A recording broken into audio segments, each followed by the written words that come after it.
ভূমি সচিবের সঙ্গে আলোচনায় আশ্বস্ত হয়ে বুধবারের আন্দোলন কর্মসূচি স্থগিত করেছেন সচিবালয়ের কর্মকর্তা কর্মচারীরা। সরকারের পদক্ষেপ দেখে পরবর্তী সিদ্ধান্ত নেয়ার কথা জানিয়েছেন কর্মচারী ঐক্য পরিষদের নেতারা। ভূমি সচিব জানান, দাবি দাওয়া নিয়ে বুধবার মন্ত্রিপরিষদ সচিবের সঙ্গে আলোচনা হবে।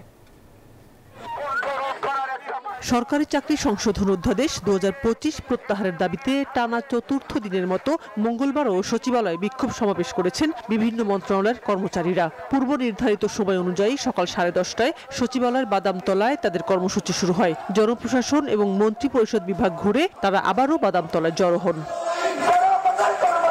তবে নিরাপত্তার স্বার্থে মঙ্গলবার সচিবালয়ে কোনো দর্শনার্থী ঢুকতে পারেননি। সকাল থেকে সাংবাদিকদের ঢোকাও নিষেধ করে দেওয়া হয়েছে স্বরাষ্ট্র মন্ত্রণালয় থেকে। দুপুর 1টার পর সাংবাদিকদের সচিবালয়ে ঢোকার অনুমতি দেওয়া হয়। গেটের বাইরে আইন শৃঙ্খলা ব্যবস্থাও ছিল কঠোর।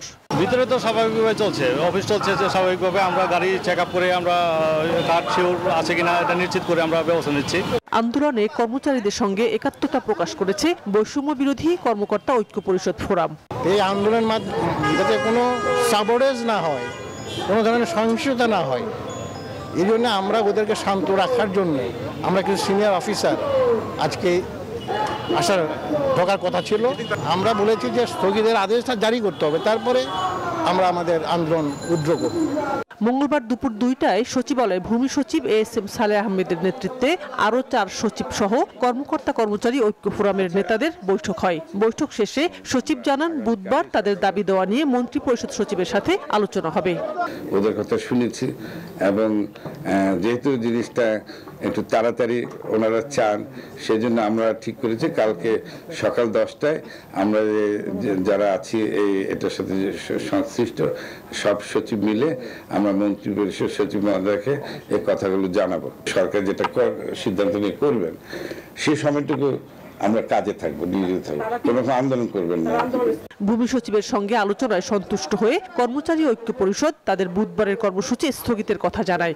সরকারের পদক্ষেপ দেখে পরবর্তী কর্মসূচি ঘোষণার কথা জানান তারা। আমরা সেই সূত্রে আমরা পরিত্যাগ করেছি যে আগামীকাল কর্মসূচিটা শুধু আমরা স্থগিত করেছি। যেহেতু ক্যাবিনেট সেক্রেটারি স্যারের সাথে বলবেন, আশা করি আমরা এখান থেকে একটা ফ্রুটফুল রেজাল্ট ক্যারি আউট হবে। গত বৃহস্পতিবার উপদেষ্টা পরিষদের বৈঠকে সরকারি চাকরি সংশোধন অধ্যাদেশ 2025-এর খসড়া অনুমোদন দেয় সরকার। এই অধ্যাদেশকে কালাকানুন আখ্যায়িত করে সচিবালয়ে বিক্ষোভ মিছিল করছেন কর্মচারীরা। এর মধ্যেই রোববার সন্ধ্যায় অধ্যাদেশটি জারি করে সরকার। এতে আরও ক্ষুব্ধ হয়ে পড়েন কর্মচারীরা। শাহনাজ ইয়াসমিন, নিউজ 24, ঢাকা।